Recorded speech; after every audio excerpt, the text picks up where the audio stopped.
Hello, my name is Kevin Johnson. Welcome. We are so glad to have you with us today. I'm the community manager for Starcraft 2 here at Blizzard Entertainment. You might also know me as Cloakin from the Starcraft forums. We are thrilled to have the global community with us today as we reveal for the very first time Vengeance, the launch trailer for Heart of the Swarm. But before we get into all that, I would like to introduce to you three of Blizzard's finest developers who will be here with us today for the reveal. From left to right, I have Mr. Dustin Browder, Game Director for Starcraft 2. Welcome, Dustin. Thank you, sir. On Dustin's left, we have the great Chris Metzen, Senior Vice President of Franchise and Story Development. Welcome, Chris. And on the end there, Mr. Jeff Chamberlain, Visual Effects Supervisor from the Cinematics Department. It's an honor to have you all here today. Thank you.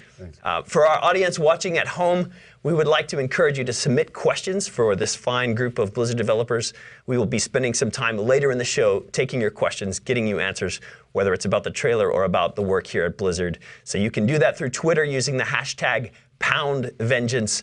You'll also want to stick around to the end of the show where we will show you a Heart of the Swarm show match with two exceptional players, EU's Grubby and Infinity 7's Crazy Moving, brought to you by Apollo and Total Biscuit. So let's jump in. Dustin, we are 2 weeks away? Two weeks away from the launch of Heart of the Swarm. Very close. How are you feeling? What is the vibe around the studio? How's it going, man? We are super excited to finally be able to put this game in front of the fans. We've been working on it for over 2 years now. You know, this was sort of a promise we had made many years ago to create a trilogy out of these games, to create this ongoing story, and we are really excited to be able to finally get this one into the hands of the fans and see what they think of this game. And we've got, you know, a ton of guys all over the studio now, like our online and UI teams, you know, our QA group, are all working insanely hard, putting on the final finishing touches. So there's parts of the studio right now that are, you know, almost 24/7. People just, you know, trying to get those final bugs. You know, guys like our, you know, David Kim and stuff in our design group are looking at balance issues to see what our early patches might look like. So there's still a lot of work that a lot of people are really doing at this point to really finalize this. But we're all just really excited to finally get this game in the hands of the fans. Man, me too. And I know you guys have been working really hard. This will be an incredible payoff for the last many years of work. So. Chris, it's quite possible there are people who have tuned in today who don't know as much about the backstory for StarCraft. Can you catch us up a little bit on the story, the characters, the themes that we might be seeing in this trailer and in the game? Sure. Well, for those that didn't play Wings of Liberty, which is the first part of our StarCraft 2 trilogy, the story really revolves around this guy, Jim Raynor, who's this revolutionary. He's fighting to bring down, you know, the tyrannical Emperor Arturus Mengsk. And Jim's fallen on hard times because his girlfriend, you know, this really, you know, badass warrior, Sarah Kerrigan, was kind of turned into an evil alien many years before. So he's very heartbroken over that. So the story of Wings of Liberty really showed as he's fighting this revolution, it essentially grinds to a halt as Jim realizes there may be a chance to save, you know, this woman he loves through using this ancient Xel'Naga artifact. He invades, you know, her evil alien planet Achar and effectively zaps her with this thing. And apparently, at the end of Wings of Liberty, at the end of Wings of Liberty, Kerrigan is transformed back into her human state, or mostly human state. And really, that hook is really what it just kind of hangs over and creates the starting point for Heart of the Swarm. Is Kerrigan really human? You know, what part of her has survived? What does she think of herself? Is she weighted by the sins of the past? So really, these are the themes that we really get into with Heart of the Swarm. You know, ultimately, you know, can she find peace with herself? Is the alien, you know, genetic code really going to, you know, be a problem for her moving forward? Will she and the cowboy get their white picket fence, you know, when all the bullets have been fired and when all the, you know, the fires of war have gone out? These are really the questions, ultimately, that frame the events of Heart of the Swarm. So very cool. Awesome. I can't wait to see more of the story. So Jeff, Blizzard is known for its trailers, its ability to tell a story, like Chris mentions, in a short, power-packed couple minutes of time. Can you talk to us a little bit about what goes into a trailer like Vengeance coming out of your team? Where does that work begin? What is it like for you? Sure. You know, early on we get with the game team and Chris and some of our story guys on our team, and we'll just jam out ideas for a really long time, trying to figure out what's the best story to tell, right, for the game. And we do that for a while. We develop storyboards and storyboard animatics, and then iterate and iterate until we think we have something that we think is, you know, exactly what we want to tell as far as story goes. And then once we get to that point, we'll go back to the cinematics team and get the rest of them involved. And basically on the team we have, it's basically built like a typical animation studio, right? So we have, animators, modelers, riggers, etc. And each of those groups is made up of, very talented artists, very talented technicians, and very talented production people. And those groups, they take our idea and they work on it and they add their own flair to it, which really augments our original idea. So basically, it's a huge process of a ton of collaboration within that group, but at the end, it ends up being something far greater than we originally expected. Our main goal is to tell the story of the game, and hopefully that we live up to the awesomeness that the game is created. Sure. Oh, that's very cool. So here with us today, we kind of have that holy trinity of Blizzard development. We have the game studio, the creative development department, and then cinematics, like you said. We heard a little bit about this from you, Jeff, but Chris, Dustin, I'm interested in hearing from you guys about a little bit more about how your teams are collaborating on a project like Heart of the Swarm. What are some of the unique challenges you face in making a game that is so massive and with so many moving parts? I mean, it's got to be a challenge. Well, it's insanely complicated, these types of entertainment products. I mean, certainly, when you look at people who make movies, they do a ton of work, but they don't have the engineers always involved. They don't always have the player as part of the factor. We've got, people from so many different disciplines, whether it's sound guys or story guys or, writers and artists and, modelers and animators and production people all coming together, all bringing really just very different talents coming together, people who speak almost different languages, trying to come together in one group and create a single product for us. But it's got this one huge advantage for us as well. In addition to all that communication that you have to work out, we've also got the opportunity to be really inspired by people who are just exceptional at what they do. So, this trailer that we're going to see here in a few minutes, when I first saw this trailer, my first real thought was, oh, wow, I hope the game is good enough. Oh, yeah. I hope that we are worthy of that, because it looks so cool. And I think we all think that at different times. You'll see a piece of art in the game and you think, oh, I've got to make that unit better. Or the artist may play a game of multiplayer and go, wow, we've got to do so much more with these units. Or you'll hear something that the sound engineers have created, you go, we've really got to step up our game. And I think we all sort of drive each other through our different media to try to create the best product we possibly can. That's very cool. Chris, do you have any thoughts on that?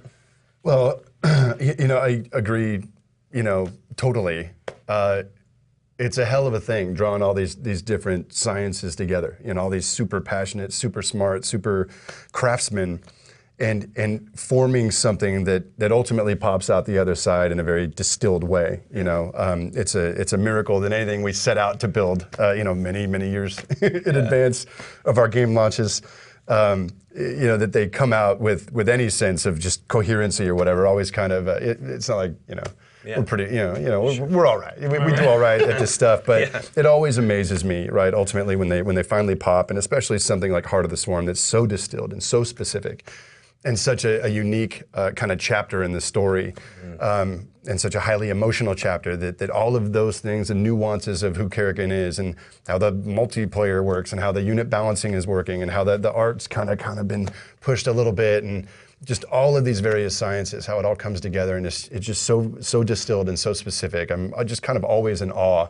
Like, how do we do this? It's crazy. Not uniquely us, but just games in general, because they're it's madness, right? To try and juggle all these things. It's like, it's like trying to conduct 4 orchestras at once, playing almost different music, and have something that is, ultimately very satisfying and just takes you on that journey. So I'm just in awe, cool. of the process. I'm very proud of it. Me too. I used to think, I have a theater background. I used to think that theater was one of the more collaborative, concentrated pieces of art out there. But as I got into game development, I realized, wow, this is even more complicated. You're having to build the tools that you're using to build the game, and that's really amazing, like you guys say. Let alone you change your mind about things in mid-flight. We should totally rethink this. Like, yeah, that's crazy.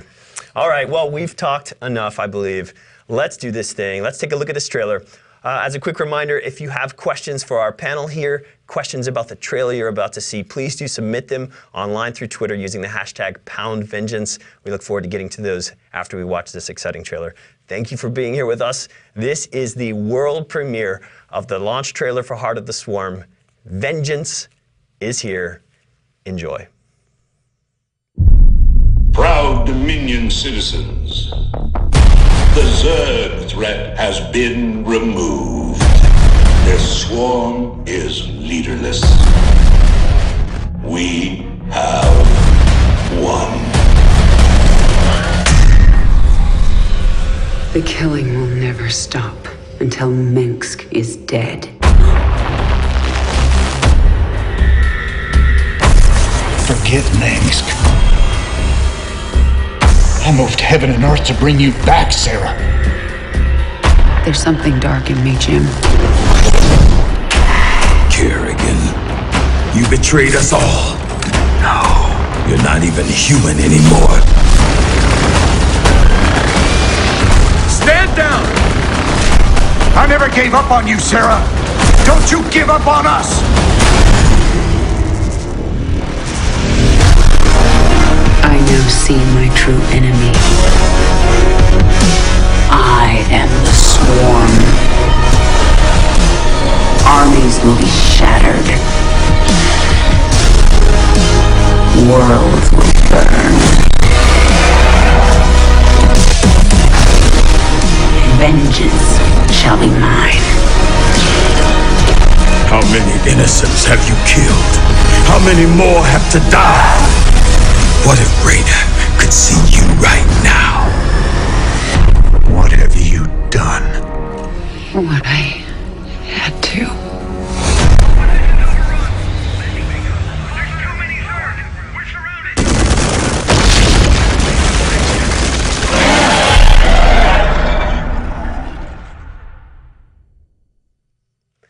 Well, there you have it. Congratulations, gentlemen. That was amazing. I cannot wait to play this game. I am thrilled. Okay, for those of you watching at home, now we are going to enter into a time of Q&A with our panel here. If you missed the beginning of the show, you don't know how to get your questions in, we are doing it via Twitter. Just send them in to the hashtag #PoundVengeance. We look forward to answering your questions right now. Let's take a look at the first one. This one from @HyperLethal. Starcraft, how does Blizzard decide on which events to create in CGI cinematics and which to do in-game? Who wants to take a shot at this one? Well, I mean, like I said, we usually start out with the game team and Chris and everybody, and we really hash out the story. Pretty early on, we're realizing which key points of the story we want to tell with full-blown cinematics, because that's where we spend a lot of time. Yeah. And then the other areas we tell with the in-game cinematics or the story mode cinematics. Right. And I guess we determined that pretty early on, and we just stick with it. There's not really, it doesn't switch around much because we can't afford to.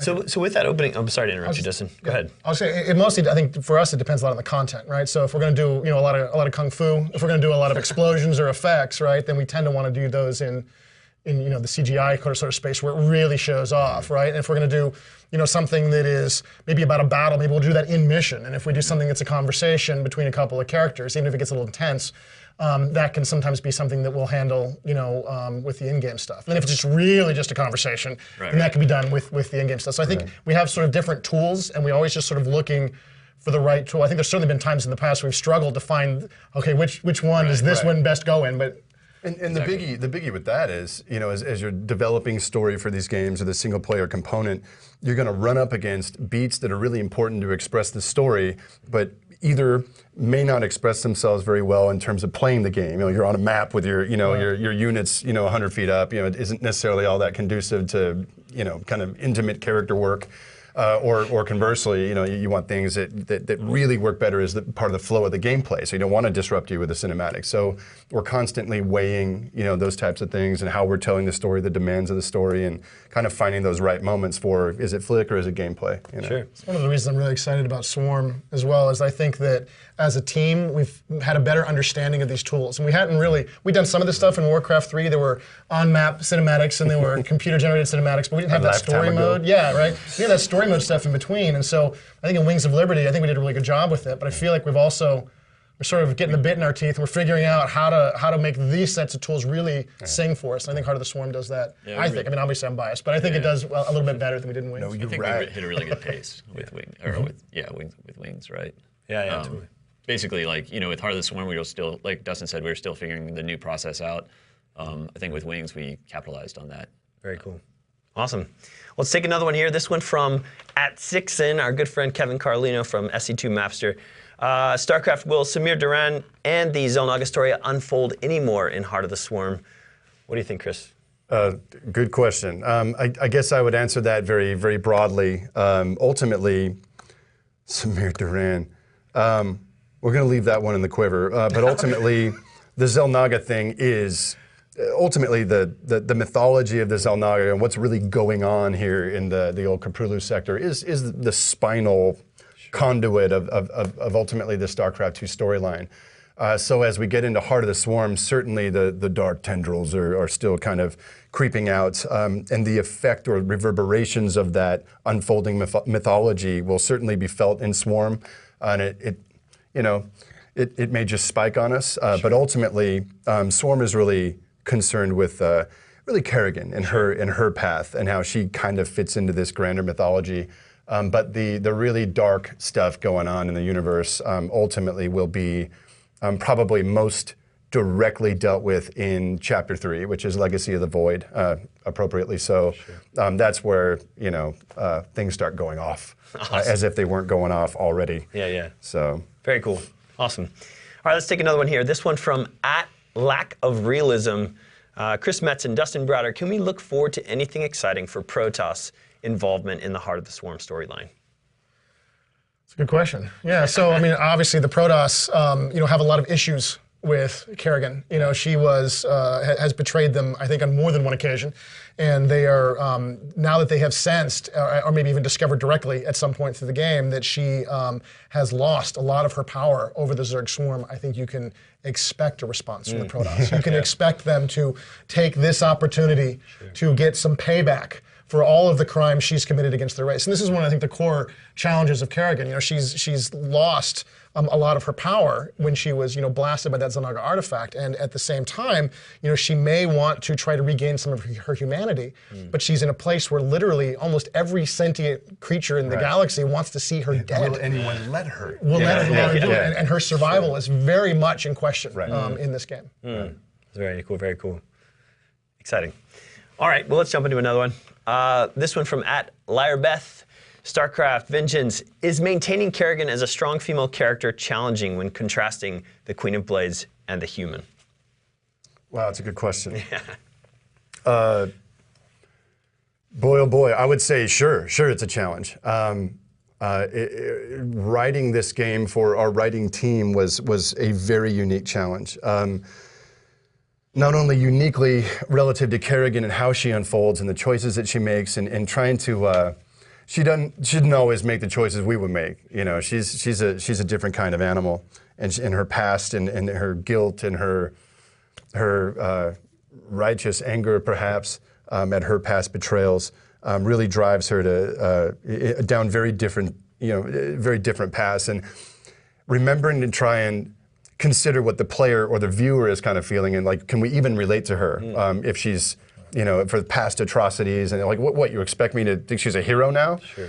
So it was a real tricky tightrope act with her, but I think we achieved something really special for us. We haven't tried to do this before. We haven't really had a whole product that's so focused on kind of a single character. Even in Wings of Liberty, sure, it was anchored by Jimmy, but you had interesting other characters. You had Tychus, you had Valerian, other characters that came to the fore, and certainly there's a support pantheon, within Heart of the Swarm. But it's so about this girl. It's so about what makes her tick, and ultimately the decisions she makes. And man, I don't know at this point. I mean, this was the story, and we had to chase the story. We had to be true to the character. We had to be true to kind of what ultimately it was all about. But woo, I don't know, man. I don't know. I'm hoping and praying like every game we ever put out that people just love it and get it, and but man, it was a tightrope act this time. So hopefully all that tension and all that passion bleeds through, in the final analysis. Gotcha. I think in many cases for us, I think it was less challenging. I mean, you tell me if you think I'm wrong about this. I think it was less challenging that, she's a woman or a man. It was more challenging that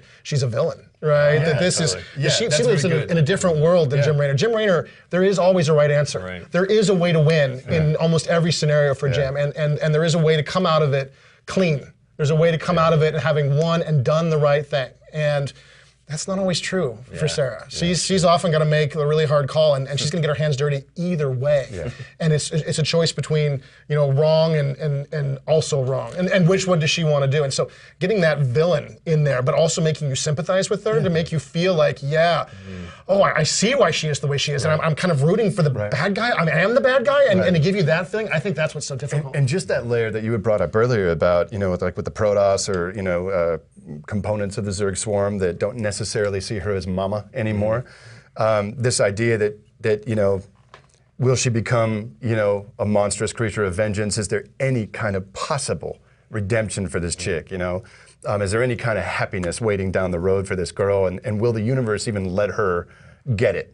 Right? I mean, that's the question. And ultimately, even more interesting, can she even accept it if she got it? You know what I mean? Like just how will she actualize? What will she determine for herself? And that's really where I think if there's a soul cutting through this thing, I mean, that's what it is. It's the crux of this woman and ultimately what she will become. Cool. Let's take one more. At How Are You? Very good name. Will there ever be a Starcraft movie? We get this one a lot. Anyone have thoughts? We get asked that every time we put out a trailer. Yeah. And obviously, our passion is storytelling with animation, and we'd like to do that in any format we can. So if we ever get the opportunity to do more than a trailer, then that'd be awesome. At the same time, we love doing the game trailers, so we're happy either way. I mean, if we could tell more story, more content, and give more breadth to these characters and stuff like that, that'd be an awesome situation as well. Yeah. All right, that was a quick answer. Let's take one more. I really like this question. At LimFA0, will Heart of the Swarm be more, quote, noob friendly, not nude friendly, that would be a very interesting game, noob friendly than previous games? Because I think I need that. Dustin. Yeah, we've heard that feedback a lot. I think that's really great feedback. And we're doing a ton of stuff in this game to make it easier for players, to get into the experience. We've got all new 3-mission training mode that our design, engineering, art staff put together that will really take you from a campaign player into the multiplayer experience, telling you exactly what you need to do at every step of a game. And it'll start you at a normal game speed, which is campaign speed. It'll ramp you up into the faster game speed, which is the standard multiplayer game speed. We've also got unranked play. So if you're nervous about playing on ladder, but you think maybe you're ready, having played our training, you can do that. We've got, I think 7 different levels of AI at this point that we will actually help you find the right AI for you. So you don't have to guess, am I a very hard player, am I a medium player? We'll sort of ramp you into it and get a sense of where you're at and then leave you there. It's kind of like eHarmony with, with Plasma Blast. Right, exactly. Yeah. So we've got a whole bunch of tools. I mean, there's even more than that, but there's a ton of tools that we put into that because we've heard that feedback loud and clear. And I'll be really interested to see once it gets out there in the wild. Hopefully we were successful and gave a lot of people a lot of the tools they need to make that transition from, the campaign experience, this intense story experience, into this really exciting, challenging esport experience. Gotcha. So this is bringing up a really good point. StarCraft is not just a game that is full of rich story, lore, characters, but it is also a game that has evolved into one of the most fiercely competitive multiplayer esports out there. Now, Dustin, it's quite possible that people watching today aren't as familiar with the multiplayer side of StarCraft 2. Can you give us a quick overview of what that side of the game is all about? So we've had this amazing experience with the StarCraft game in general, from StarCraft and StarCraft Brood War, from the late 90s, where our community really created this amazing esport experience around this game. And we try to make the game where we've got these 3 very distinct races, and each one plays very differently from the others. And then we've got all these different maps and all of the different mechanics on these maps to try to make the game as different as possible. So when you sit down to play, you don't really know what you're going to get. You have to think a little bit creatively. You might know a build order. You might have some ideas about things you can do, but you're going to have to think on your feet, and you're going to have to be creative while you do it. And this creates this really intense intellectual exercise, all in real time. So it's like playing speed chess, right? But just even faster, right? And so it creates this very intense experience that has a lot of variability in it, a lot of uncertainty, which allows for the players to be extremely creative, it's so much fun. It's why you can keep playing for years and years and years, because you never know exactly what you're going to see in that next game. And you're never going to get exactly the same game really twice. And then, our community, of course, turned it into this amazing esport where now you can not only play it, that way, but you can also watch it. You can go out and watch these guys who've been practicing for months and months and years now in many cases to prepare for these matches and watch these amazing players do these amazing games. Yeah, so I mean, like you said, playing is one thing, spectating is another. Right. There are a few unique things as a spectator of the game that are important to pay attention to. I'm curious if you have any suggestions, say, for a newcomer who's watching a game of StarCraft for the first time. What are some things you would point out as ways they could follow the ebb and flow of a particular match? What are some of the suggestions you might make for someone who's watched a game for the first time? Sort of at the top level, I would say maybe the most important thing to understand is the guys you're watching are so good. Yeah. This is not just about the units anymore. This is not necessarily just about the build orders. This is about getting in the other guy's head. This is about figuring out what he's going to do before he even knows he's going to do it, and anticipating his next move. When you see guys that are really closely matched, you'll see that. They're not even really playing the game anymore, they're playing each other. And that's what makes it so much fun to watch, right? Because it's this intellectual competition at its highest level. And we've, of course, been very, very lucky, with our community. And we have these amazing shoutcasters, these sort of sports commentators at this point, whose job it is to explain the game to the people who are watching, to point out the drama, to point out why a battle is extremely important and why a battle maybe is irrelevant in the greater scheme of things. And so I would really, find some casters that click with you, find some guys that, make sense to you, and watch them. And those guys will absolutely, explain the game to you. I've shown the game to my wife, I've shown the game to my kids, and they all get it very immediately. If you get some great casters, they will absolutely take you on a journey. They will show you how this game is played, and they will explain to you what's going on in this match that makes it so intense and so exciting right now. That's very true. Very true. Now, speaking of spectating, Jeff, I hear rumor that the cinematics department actually has a standing Barcraft. Yeah, it's true. Why haven't I been invited to this? What's going on here? That's a good question. You're invited to the next one Okay, for good. sure. Actually, you all are. But basically, yeah, some of the guys in our effects team decided to take some of the empty space in their department and make a full working bar with broadcast. Right on. And so every once in a while on a Friday, we'll stop working a little bit early and crack open a few of our favorite beverages and watch the latest broadcast. And nice. That's fun. awesome. I look forward to joining you. Cool. Okay, so we've talked enough. Let's actually take this over to Sean Apollo Clark and John Total Biscuit Bane for a really great show match. Heart of the Swarm units, Protoss versus Zerg. It's going to be a very exciting match between Grubby and Crazy Moving.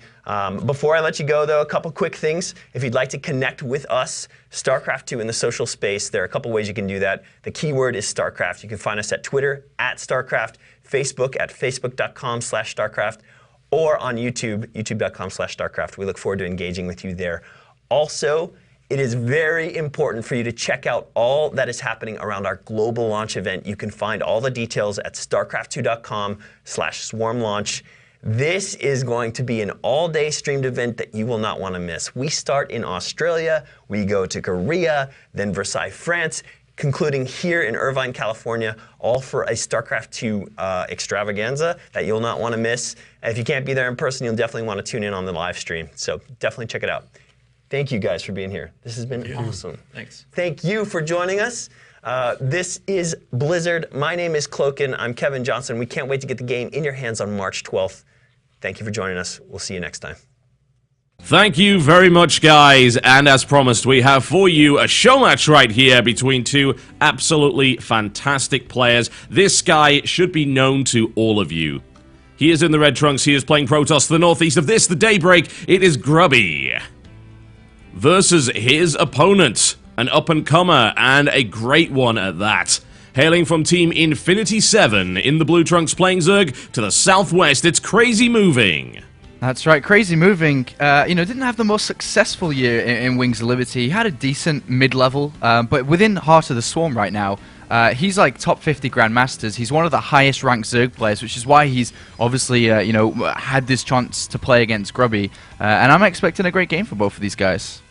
I certainly think so, honestly, and I would expect Grubby to really pull out all the stops for this, as he does all the